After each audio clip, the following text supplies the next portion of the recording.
ఏడాది కాలంలోనే 76 మంది ఎమ్మెల్యేలపై తీవ్ర వ్యతిరేకత రావడానికి కారణం ఏంటి? పాయింట్ అదెవరు చెప్పారు? అదెవరు చెప్తాను నమ్ముతా నేను? వాళ్ళే చెప్పారు.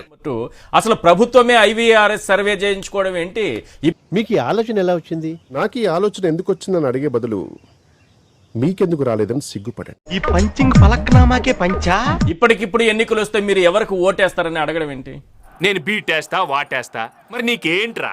నమస్తే అండి ఈశ్వర్ గారు, మీకు తోటి ప్యానలిస్టులకి, సాక్షి టీవీ వీక్షకులందరికీ కూడా గుడ్ ఈవినింగ్ సార్. సో ఇప్పటికప్పుడు IVRS కాల్స్ చేయించుకోవడానికి కారణం ఏందనేది మా కేసు ప్రసాద్ అని చెప్పేశారు సార్. అద్దం ముందు మనం నించుంటే మనకంటే బాగా ఎవరికి తెలియదు సార్. అవసరమా అధ్యక్ష? నిజమే కదండి. సో వాళ్ళ ప్రభుత్వం డొల్లతనం ఏందో, వాళ్ళ ప్రభుత్వం గురించి ప్రజలు ఏమనుకుంటున్నారో వాళ్ళకి పూర్తిగా తెలుసు కాబట్టి. సార్ ఆగండి. దాన్ని ఎలా తగ్గించుకోవాలరా అనుకోవడం కోసం IVRS కాల్స్ చేశారు సార్. కానీ IVRS కాల్స్ లో కూడా ప్రజలు నిజం చెప్పడానికి భయపడతా ఉన్నారు సార్. ఎందుకు? ఎందుకంటే ఆ నెంబర్ తీసుకొని మళ్ళీ రెడ్ బుక్ అనే పిచ్చి కుక్కని వాళ్ళ ఇంటికి పంపిస్తారు ఉన్న భయం ఉంది కదా సార్.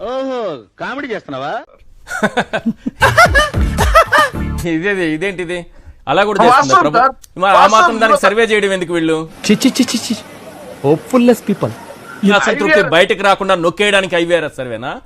IVRS సర్వేలో అంతా బాగుందని చెబుతున్నారంట సార్. అంతా బాగానే ఉంది, కాకపోతే కొన్ని ఛానల్స్ ఈ మధ్య నేను చూసాను సార్, రెండు మూడు ఇంటర్వ్యూలు చూసాను సార్. ఒక మంచి మేధావిని ఒక ఆయన్ని షూట్ వేసి కూర్చోబెడతారు సార్. ఆయనకి GSDPకి GDPకి తేడా తెలియదు సార్ పాప. నేనేనా? ఆయన కూటమి ప్రభుత్వాన్ని సమర్థిస్తూ మాట్లాడతాడు సార్. సార్ అసలు యాక్చువల్లీ విషయం ఏంటంటే సార్, ఇంతమంది మీరు 76 మంది అంటున్నారు సార్. సార్ నేను చెప్తున్నా, మీ 76 మంది మీద కంటే కూడా రాష్ట్రంలో ఎవరైతే కూటమిని నమ్మి ఓట్లేసిన ప్రజలు అందరూ కూడా వ్యతిరేకంగా ఉండేది చంద్రబాబు నాయుడు గారికి. అబద్ధం చెప్తే నమ్మేటట్టున్నారు. ఎమ్మెల్యే ఏముంది సార్, వైఎస్ఆర్ కాంగ్రెస్ పార్టీ అధికారంలో ఉన్నప్పుడు ఎమ్మెల్యే కాల్ రగరేసుకొని గడపకి వెళ్ళాడు సార్. ఏంటి మమ్మీ ఎవడీడు? ఎందుకు ఈ వ్యతిరేకత ఉంది? ఎందుకు ఈ వ్యతిరేకత ఉంది అన్నకి సార్, ఎందుకు రైతులను తీసుకున్నాం సార్. జగన్మోహన్ రెడ్డి గారు అధికారంలోకి వచ్చిన ఏడాదిలో రైతు భరోసా ఇచ్చారు సార్. డబ్బా డబ్బా డబ్బా డబ్బా డబ్బా కొట్టు డబ్బా.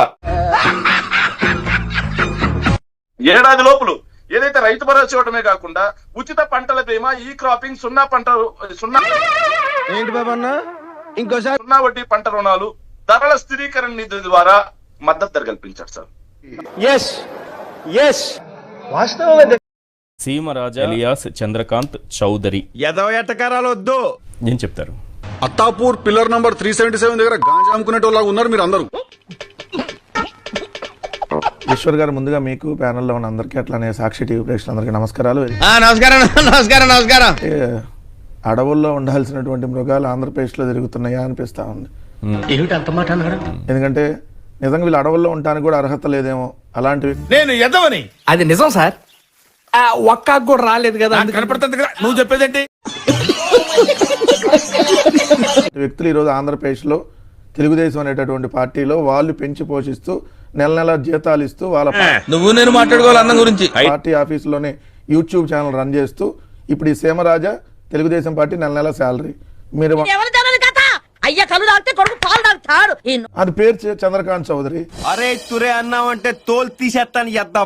చంద్రకాంత్ చౌదరి అనేది బయటపడితే మళ్ళీ అదేదో చంద్రబాబుకి చంద్రకాంత్ పిలిచారా సార్? దెబ్బలు నీకు దుబ్బులాడికి ఫీల్ అతనేదో సీమరాజా అని పెట్టుకోండి. చంద్రకాంత్ అని పెట్టుకోండి, సీమరాజా చంద్రకాంత్ అని పెట్టుకోండి. అంటే పేరు కూడా చెప్పలేదు. కోట ఇది వెళ్ళిపోద్ది లోపలికి. మరి సీమరాజా అనేటువంటి ఒక దున్నపోతూ ఒక అడవి మృగం. సో అలాంటి వ్యక్తులు అతని భాష మీరు వాడకండి. వచ్చాడమ్మా ఉచిత శేఖరుడు. అతని భాష వద్దు, ఇక్కడ వద్దు అసలు కాదు కదా. ఇవే తగ్గించుకుంటే మంచిది. అలాంటి అడవి మృగానికి అసలు మన పేరు పెట్టే మాట్లాడకూడదు. చూస్తున్నా, అన్ని అబ్జర్వ్ చేస్తున్నా. చూడటం కాదండి, మీరు చెయ్యాలంతే.